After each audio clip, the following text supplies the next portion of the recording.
आप सुन रहे हैं कहानी इस कदर प्यार है, भाग 3। पिछले भाग में आपने सुना कि देव और कार्तिक को कोई एक अनजाना सा कागज़ मिलता है जिसमें लिखे अक्षरों से देव परेशान हो जाता है। अब सुनते हैं आगे। कार्तिक देव के बचपन का दोस्त था। वे साथ में स्कूल से लेकर कॉलेज तक साथ ही पढ़े थे और साथ ही अपनी बेमकसद की ज़िंदगी भी जी रहे थे। कार्तिक के पिता की बड़े बाज़ार में मोबाइल की दुकान थी, जिसे अपने पिता के कहा अनुसार वह अपने बड़े भाई संग संभाल रहा था, पर अक्सर ही उसका काफ़ी समय देव के संग तफरीह करने में गुजर जाता। वह देव को अच्छे से जानता था। वह जल्दी किसी चीज़ को लेकर गंभीर नहीं होता था, लेकिन आज एक अनजान पन्ने पर उसे गंभीर होता देख वह झल्ला गया था। वही तो सोच रहा हूँ कि और क्या हो सकता है और क्यों बार बार मेरी नज़रों के सामने आ रहा है ये पन्ना। सच में कहीं कोई तो मुसीबत में है ज़रूर। अब एक घंटा मुसीबत होगी। हम कोई डिटेक्टिव हैं जो हर चीज़ को क्लू मानते चले। अभी चल तू मेरे पैर साथ पहले बाहर। झींकते हुए देव का एक बाजू खींचता हुआ उसे उठा देता है। कहाँ? अब ये सब सोचेंगे बाद में कि चलो चल तू बाहर चल। बट चलना कहाँ है? बोला ना चलेंगे, बाद में सोचते हैं। और मैं कुछ खोजने नहीं जा रहा हूँ। चल ताल तक चलते हैं, मस्ती करेंगे। देखना आपकी मैं ना कितनी दूर तक पत्थर फेंकता हूँ। मस्ती में उछलता कार्तिक आखिर देव के चेहरे पे मुस्कान ले ही आता है। अब दोनों साथ में तफरीह कर रात के 8 बजे तक अपनी अपनी दुकान तक लौट आते हैं, जहाँ देव के पिता उनका नूडल्स के साथ आवभगत करते हैं, तो वहीं कार्तिक के पिता उसे दुकान से ही चप्पल फेंककर दूर से ही भगा देते हैं। ये उसके पिता का बिन शब्द के कार्तिक के नाम सम्मन जारी करने का तरीका था। इसका मतलब था कि 2-4 दिन दुकान के आसपास भी नज़र मत आना। उसका गैर जिम्मेदार होना उनके घर में अलग अलग तरीके से लिया जाता था।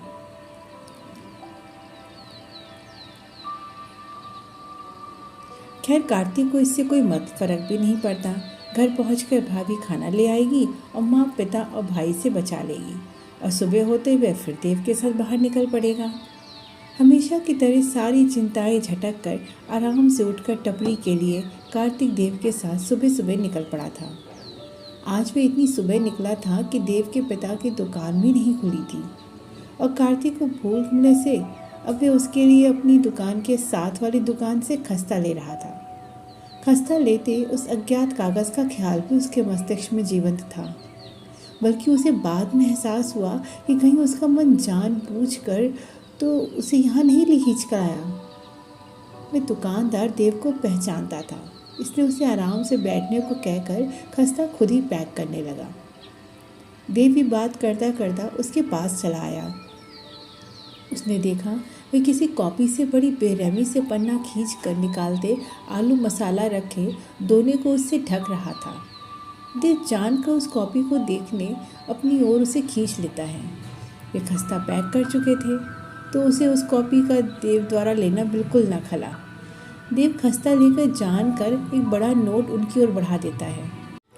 उसे पता था कि सुबह सुबह उनके पास चेंज नहीं मिलेगा, जिससे वे जब तक कुछ खोजबीन कर पाएगा।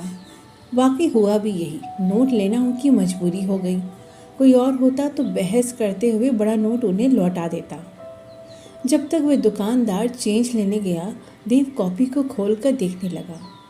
बेतरतीबी से फाड़े गए पन्नों के कारण कॉपी का हर पन्ना ढीला हो स्वतंत्र हो गया था। वह उसके पन्ने अलट पलट कर देखने लगा।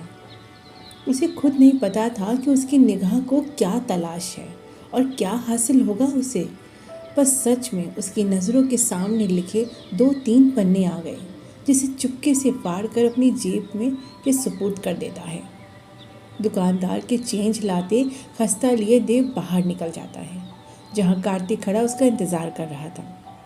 चल कहता हुआ देव के बाइक स्टार्ट करते कार्तिक भी पीछे बैठ जाता है।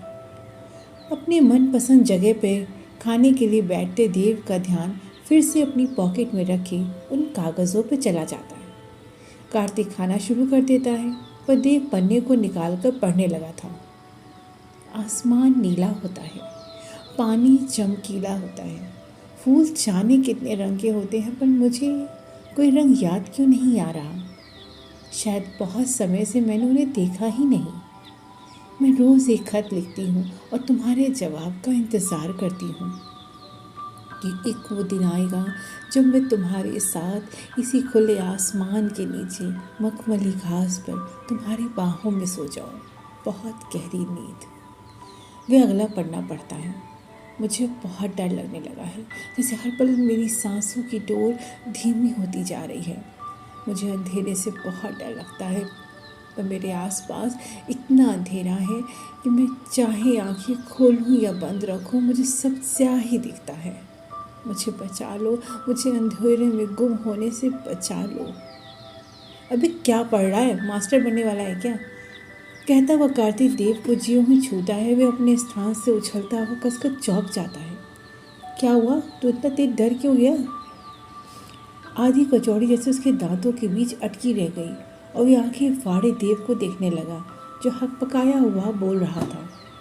सच में कोई बहुत बड़े ट्रबल में है और हमें कुछ जल्दी करना पड़ेगा, चल मेरे साथ। कहते हुए देव कार्तिक का हाथ खींचते हुए उसे लगभग उठाकर बाइक की ओर बढ़ा देता है।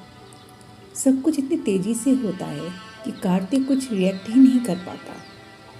उसका एक हाथ देव की पकड़ में था तो दूसरे हाथ में वह आधी कचौड़ी थामे रह गया। देव इसे बाइक के पीछे ढकेल कर फुल स्पीड में रोड पर तेजी से आगे बढ़ जाता है। अगले ही पल वे फिर से उसी दुकान के सामने खड़े थे। देव वहीं रुका सामने दुकान की ओर देख रहा था, जैसे कुछ तय न कर पा रहा हो कि आगे करना क्या है। वहीं उसके साथ खड़ा कार्तिक उसे हिलाते हुए बोल रहा था, लो आगे फिर वहीं, अब बता क्या करेगा, मतलब तू चाहता क्या है? तू इनसे वो पन्ने कहाँ से आए पूछेगा और ये बता देंगे। झलाते हुए वे देव की तरफ आंखें घुमाता है तो हैरान रह जाता है। उसके चेहरे पर अब पतले हुए भाव थे, जैसे उसके प्रश्न का उत्तर ही मिल गया हो। सही कहा, चल चल यही पूछते हैं, कहता हुआ देव अंदर की ओर चल देता है। मरता क्या ना करता कार्तिक भी उसके पीछे पीछे चलता रहा। उस समय दुकानदार वहाँ नहीं था और बाकी के लड़के भी उसे पहचानते थे, इसलिए उसके पूछने पे उसे बता देते हैं कि वे किस आदमी से अपनी दुकान के लिफाफे खरीदते हैं। उसका पता लेकर वे कार्तिक को अपने साथ घसीटते हुए वह फिर से बाहर की ओर निकल जाता है। कार्तिक देखता रहा कि अब बाइक किसी गली के मुहाने पर खड़ी थी। देव वहाँ खड़ा उस आदमी का पता खोजने लगा। गली काफ़ी संकरी थी, इतनी कि बाइक को अंदर ले जाने का मतलब रास्ता जाम हो जाना था। इसलिए वे दोनों पैदल ही उस आदमी का नाम पूछते हुए उसे खोजने लगे थे। अब कार्तिक को फिर झल्लाहट हो गई। वह देव का कंधा पकड़ कर झंझोड़ते बोल रहा था, यार देव तुम क्या समझते हो, ये पन्ना दे, वो आदमी बता देगा कि कहाँ से लाया था। वो कागज़ सुन न देव, पूरी तरह से पागलपंथी है, कोई तेरी ये बकवास सुनने नहीं बैठा होगा, सब तुझे पागल समझ कर भगा देंगे, समझा। और खुद ही सोच, ये छोटा मोटा काम करने वाले तेरे कहने पे उस कागज़ जैसा कागज़ कहाँ ढूंढ पाएंगे, चाहे तू उनका बनाया हुआ सारा लिफाफा ही क्यों ना खरीद ले।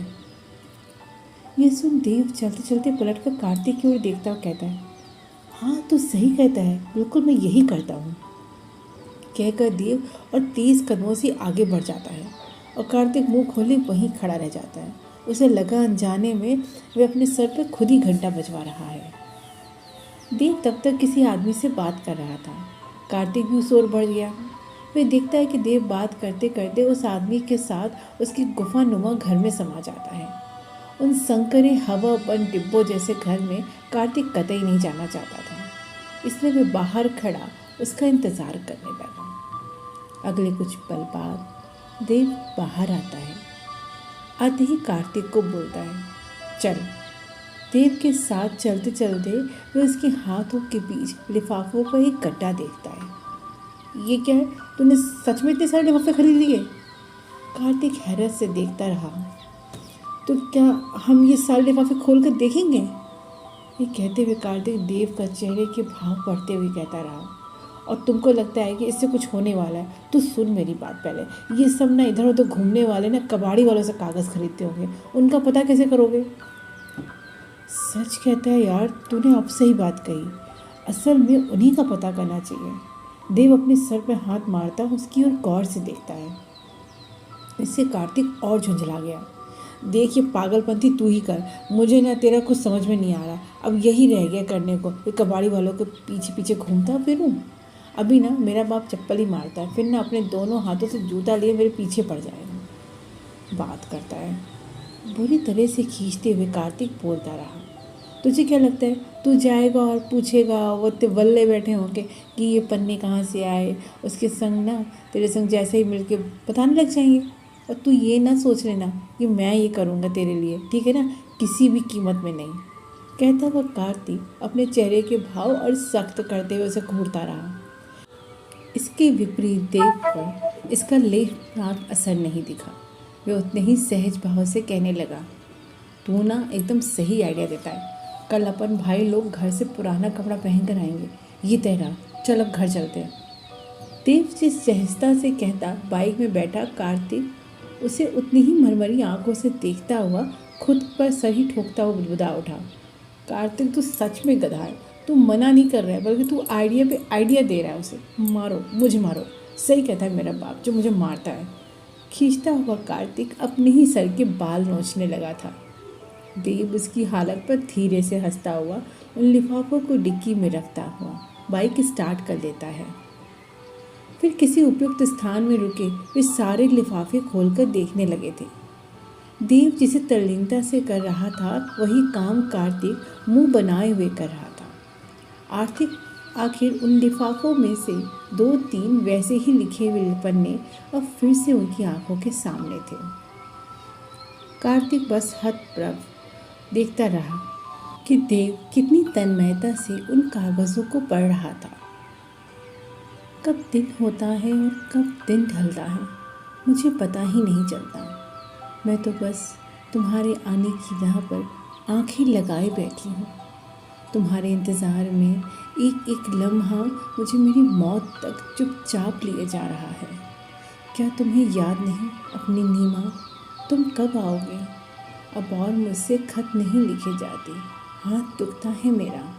इतना कुछ सह रही हूँ सिर्फ तुम्हारी उम्मीद में कि तुम आओगे और मुझे यहाँ से आज़ाद करा लोगे।